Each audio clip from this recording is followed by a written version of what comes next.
Good morning, guys! Ayan, i-flex ko po sa inyong aming lunch today. Chicken taki po ang pangalan niya. Ayan, breast, then paprika, salt, black pepper, garlic powder, labna, then yogurt, and then lemon. Saka konting olive oil. Ayan na po. Tapos, ito na po ang outcome niya po. Ayan.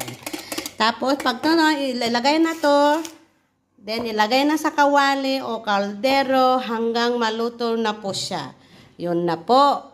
Wala na pong gisa-gisa. Yan na po ang aming lunch.